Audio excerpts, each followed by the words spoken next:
নমস্কার, কেমন আছেন আপনারা? ব্লগ বাই পূর্ণিমা একটি ব্লগে আপনাদেরকে স্বাগত। সকাল বাজে এখন 8:10। আমি এখন যোগা সেন্টার থেকে চলে এসেছি বাড়িতে। সকাল সকাল এসে ভাবছি কিছু শাক তুলবো আজ ছাদ বাগান থেকে। তো ছাদ বাগান থেকে কিছু শাক নিয়ে যাব। আর এই বাড়ির শাকের টেস্টই তো আলাদা হয়। আর আমার এই যে ছাদ বাগানে প্রচুর টব, তো প্রতিটা টবের মধ্যে ছড়িয়ে ছিটিয়ে প্রচুর শাক হয়। তো যে শাকগুলো হয় এগুলো তুলে ফেলে না দিয়ে যদি তুলে নিই, এক ঝুড়ি শাক হয়ে যায়। আর এই দেখুন, আজকে একটা সুন্দর বেগুন দেখি অনেকটা বড় হয়ে গেছে। এরপরে যদি তুলি তাহলে দানা হয়ে যাবে। তো বেগুনটাও তুলে নিলাম, আর কিছু শাক তুলবো। আর এই যে গাছের বেগুন হয়েছে। এই ছোট ছাদ বাগানে যা সবজি হয় এত ভালো লাগে, তুলতেও ভালো লাগে, খেতেও ভালো লাগে। এই দেখুন, আবার একটা কুমড়ো ফুলও ফুটেছে।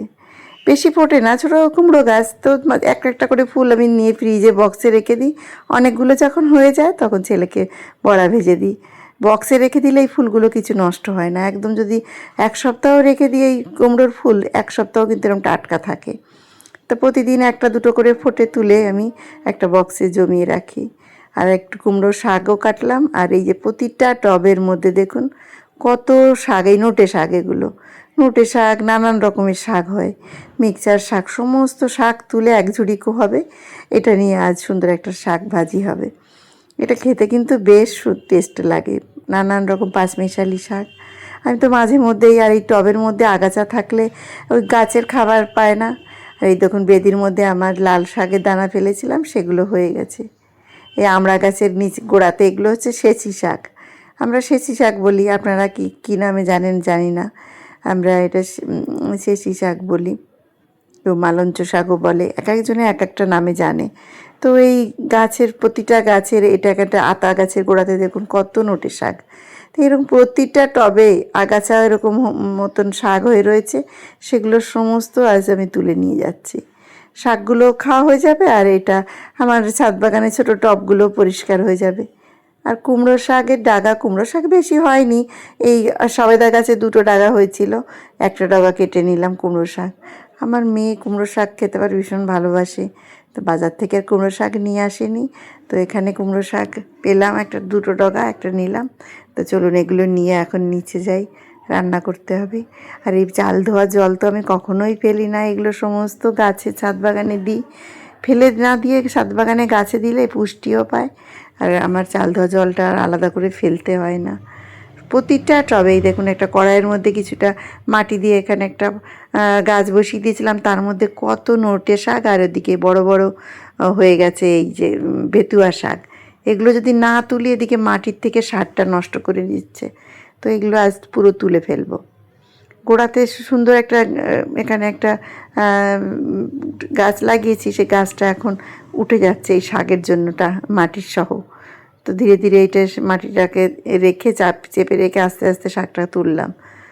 আর এই সমস্ত জংলা মানে শাক হলে ছাদ বাগানে পুরো নষ্ট হয়ে যায় আর এই গাছগুলো। আর এই দেখুন কতগুলো তুললাম। তো চলুন এখন নিচে চলে এসেছি। এই যে এগুলো হচ্ছে আমার ছাদ বাগানে সেই সর্ষে গাছ, একদিন তুলেছিলাম, আপনাদের সবাইকে দেখিয়েছিলাম। সর্ষে গাছগুলো আমি শুকিয়ে নিয়েছি। সর্ষে তো আমি আলাদা করে বাজার থেকে কিনে নিয়ে আসি, এই সর্ষে আর বার করিনি। এই সর্ষে গাছগুলো শুকিয়ে গেছে, শুকিয়ে নিয়ে আমি এখন এই যে ফুলদানিতে রাখবো। গত বছরেরও ছিল, সেগুলো দেখুন এখন নষ্ট হয়ে গেছে। এই শুকনো এগুলো ধনিয়া গাছ, আর এগুলো হচ্ছে আর সর্ষে শাক। তো সর্ষে গাছে দানা, আর ধনে গাছগুলো আমি এভাবে রেখেছিলাম, সেগুলো এবারে নষ্ট হয়ে গেছে। এবারে আবার এই এই সর্ষে শাকটা গাছটা এখন সর্ষে হয়ে পেকে গেছিলো। আর এই দেখুন একটা ছড়া ফুল হয়েছিল আমার ছাদ বাগানে, সেইটা নষ্ট হয়ে গেছে, শুকিয়ে গেছে। এখন এই শুকনো ডাঁটি সহ ফুলটা কেটে নিয়ে এসেছিলাম, ফুলদানিতে রেখে দিলাম। এইটা আবার 1 বছর আমার এখানে সুন্দর থাকবে। আবার সামনে বছর যেটা হবে, সেই ফুলের ডাঁটিটা আবার কেটে এখানে রাখাবো। আর এই সর্ষে গাছগুলোতে কালার করে দিয়ে রাখলেও কিন্তু খুব ভালো লাগে। আমি আর কালার করিনি, ন্যাচারাল কালার রয়েছে। এর মধ্যে একটা ফুলের স্টিক দিয়ে দিলাম, সুন্দর আমার ফুলদানিটা সাজিয়ে দিলাম, রেডি হয়ে গেল। এগুলো আমি ফেলি না, এইভাবে ফুলদানিতে সাজিয়ে রাখি। নারকোলের ফুল থাকে, সুপারির ফুলগুলো যেগুলো শুকনো হয়ে যায়, সেগুলো আমি উপরে, আমার আর একটা বড় টব আছে, সেগুলোতে আমি সুন্দর সাজিয়ে দিয়ে রেখেছি। তো এগুলোতে যদি একটু কালার স্প্রে করে দেওয়া হয় তাহলে আরও সুন্দর লাগে। আমি যদিও কালার এবারে করিনি, অন্যান্য সময় কালার স্প্রে করে দিই। আর এই যে সিঁড়িতে আমি ছোট ছোট টবে করে আমি এই যে স্নেক্স প্ল্যান্টগুলো আমি বসিয়ে দিয়েছি। তা এখন দেখুন বাজে এখন 1:30, আকাশের কি অবস্থা দেখুন দুপুরে। কলকাতাতে কয়েকদিন ধরে তো ওয়েদার একদম ভালো না, পুরো ঘন মেঘ করে এসছে আকাশে, মনে হচ্ছে এক্ষুনি ঝড় বৃষ্টি আসবে, প্রচণ্ড মেঘ। তবে আমি এই যে ছাদ বাগানে যে ছোটো ছোটো শাকের দানা ফেলেছি, এত ভালো সময় ফেলেছি, এ বৃষ্টিতে আমার দানাগুলো জলদি জলদি এবার বেরিয়ে আসবে।